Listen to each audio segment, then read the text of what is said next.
Hi there, I'm going to demonstrate how to make gluten-free Waba bread. So what is gluten-free Waba bread?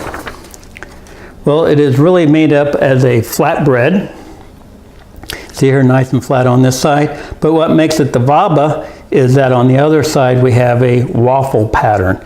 And so that's where the Waba comes from, Old High German, which stands for honeycomb. So why do I make this? Well, the reason why I make this is, again, I wanted a gluten-free bread, but unfortunately the gluten-free breads that are in the stores are a little bit high on, I should say, carbohydrates. And if you're concerned about your glycemic index and spiking your blood sugar, the current gluten-free breads, usually most of them in the stores, are very high in carbohydrates, which are very high in the glycemic index. So, but I'm going to be making this bread out of gluten-free grain flours. Therefore, the carbohydrates will be less. Also, unfortunately, with the commercial versions, they have quite a bit of some type of gum derivative that mimics what gluten does in your regular wheat breads. And unfortunately, I'm also sensitive to that as well as to the gluten. So I want to be able to get that out of my diet as well. So if you're going to be doing a lot of gluten-free flour cooking, I really recommend that you get like a little digital scale. These are very inexpensive, and they are very accurate as well, very reliable. I've had this one here for, I don't know, probably about 4 years and stuff. So, but anyhow, so as I was talking about, we're going to be using grain flours from the gluten-free world. And I'm going to start off here with the first one called buckwheat, and everybody's going to say, well, that's not a grain, and that is absolutely true. It is actually a fruit seed since it's part of the rhubarb family, but it does have the properties of a grain flour. So we start off with that, and we're going to put in 120 grams of buckwheat flour. Then we're also going to mix in 120 grams of millet flour, and then we have 120 grams of rolled oats. Now I'm just going to pour those right on in there. If you wanted to, you could use your quick oats, 120 grams of that, or if you wanted to put this into a blender and turn it into like an oat flour, you could do that as well. But now I can also say, well, people are going to say, well, some celiacs are actually sensitive to the protein in oats as well. And for those, I would recommend that you could put a corn flour to replace the rolled oats. Okay, and next we're going to put in 60 grams of ground flaxseed. Okay, all sorts of nice proteins and everything else in the flaxseed.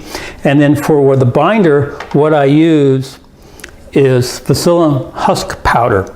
And of course, that is a very high fiber. We put in 30 grams of that.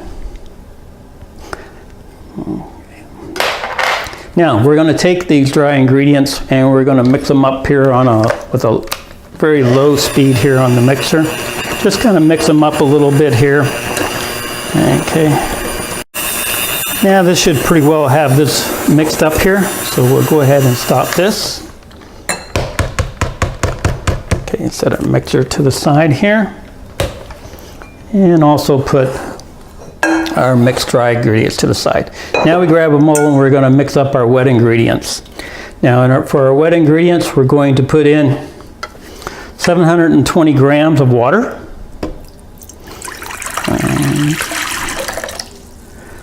Okay, we're going to put in 56 grams of olive oil, put a little fat in there so we put a little moisture into the bread so it won't be so dry.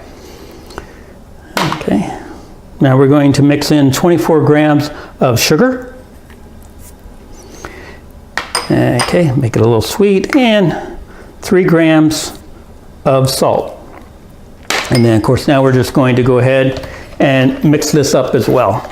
Of We put the sugar and the salt in with the water and the oil so it can kind of dissolve a little bit. Okay. So now we're going to be mixing the dry ingredients in with the wet ingredients. Now, of course, it's best to have a wet spatula that you can wipe down the sides as you're mixing this. So let me go ahead and drop that in there.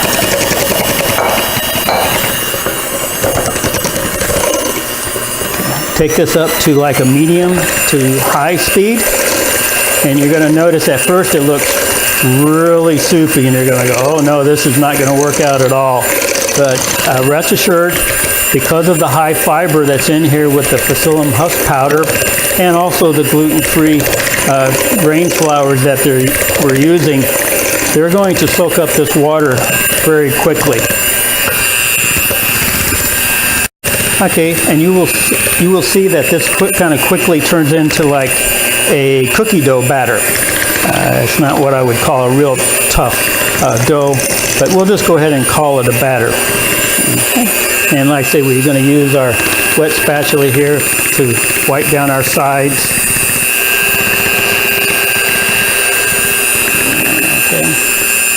And we'll go ahead and finish this off. Okay. Okay, so we clean these off, and of course, as you notice here, I didn't use the dough. You don't really need to use the dough hook with gluten-free, since you don't have the gluten in there to bind it all up. It usually stays where you can just use the normal blender blades for this.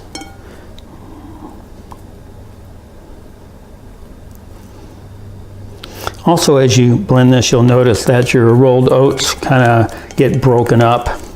And so when you actually make the bread, you won't see that, you know, a lot of rolled oats in the bread. You'll see a few, but not a whole lot.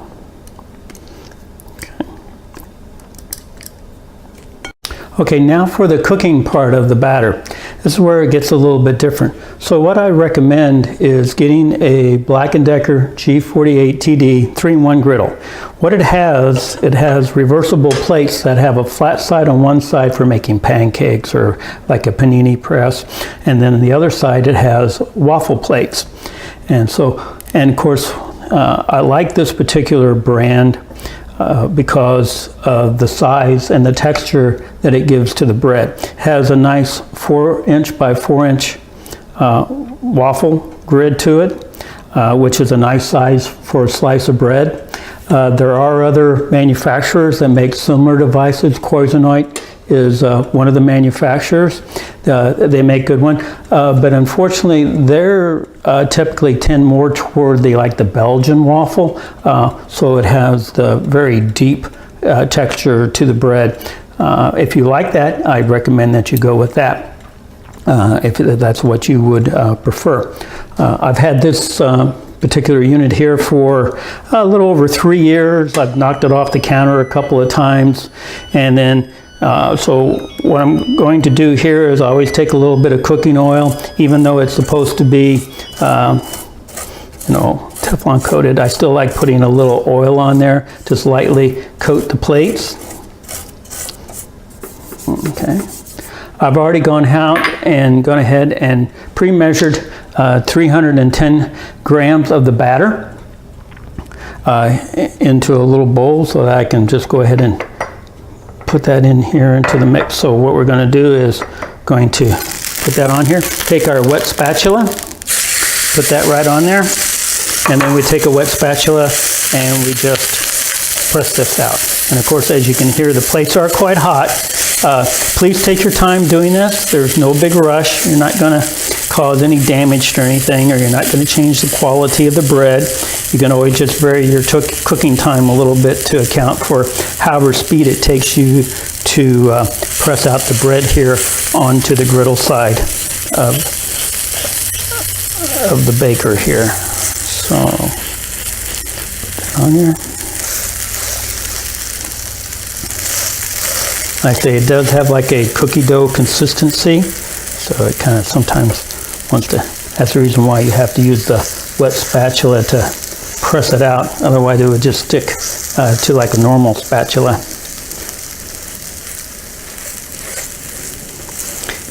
Okay, so where the 310 grams come from, that's like a fourth of the batter that we mixed up. So this will make 4 of these sheets for us, and of course we're going to cut these into the 4 pieces, so it'll actually end up giving us 16 pieces, which is what you typically get in a loaf of bread. So you don't have to worry about, oh, I need, you know, it's going to end up being short. No, you'll have plenty of bread. Okay, there we go. And so I just take this, and usually right here at the last part, I take and make sure I smooth it all out here on top. Okay, so it's nice and flat. Okay. I say that the unit is hot, so please be careful with it. Take, press down. Now here's where you can set your timer. Like here, I use my little watch to set this, or you can use any other timer you want, or you can actually count to 1,360 from 1,000, because we're looking to get 6-minute cooking time. Okay. Now where I have this set at, there's a low, medium, there's a waffle range here, and then there's a high. Where I set the temperature is right in the waffle range, right around the mid-range of the waffle, or a little bit on the high side of the waffle range here. And like I say, we're going to cook that for 6 minutes. Okay, 1,357, 1,358, 1,359, 1,360. So it's been in there for 6 minutes. And as you can see here, we have a nice flat side here. Okay, a little brown. Okay. And of course, we really don't have to worry about overcooking this gluten-free bread, is because without the gluten, the bread really doesn't get a crust on it like you would typically get with a gluten-type bread. So therefore, you don't have to worry sometimes about overcooking it where you're going to make it all hard. That's not going to happen unless you actually turn it into a crispy critter. You can't completely just, you know, turn it black. But I don't know if you really want bread that looks that particular color.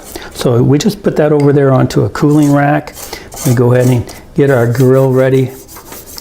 I say lightly oil it up again. And then we're going to, again, I've already measured this out, 310 grams again. And then we just put this onto the griddle and press it out just like we did before. Okay, this is the last slice here that we're going to pull out. Again, we'll put this onto the cooling rack here. Let me go ahead and unplug the griddle here, move it back out of the way. This is what they would term a quick bread, in that we didn't use yeast. But if you wanted to use yeast on this bread, you could easily enough do so. Just put in a typical proof your yeast like you normally would. Either you can use active or instant, doesn't make any difference. Typical packet. And then let it sit for about an hour, and then you can still go ahead and smooth it onto the griddle. Okay. Also, as you notice from the ingredients that we use, that you could even also claim that this is a vegan bread and that it has no milk or eggs into it. So we take these over here. As you can see here, we're just going to go ahead and cut right down where the grooves are, for where the waffles would normally go. Fold those over, so that would make up for our typical sandwich that we would have. Okay. And as you can see here, the bread does have a fairly robust texture to it, in that it doesn't easily fall apart.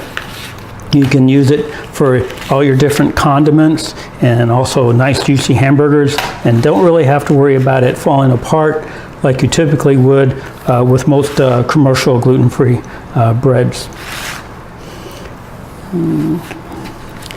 And then what you would want to do is go ahead and then let this dry I shouldn't say dry, but let it set and cool down to room temperature, and then go ahead and put it into like an airtight container or into an airtight bag. You can keep it into the refrigerator and keep it there for about a week, or you can keep it on the counter for usually about 3 I wouldn't go past 4 days at the most, since that you saw that it didn't have any preservatives in it. Okay. So there you go, 16 slices of gluten-free Waba bread. Hope you enjoyed it.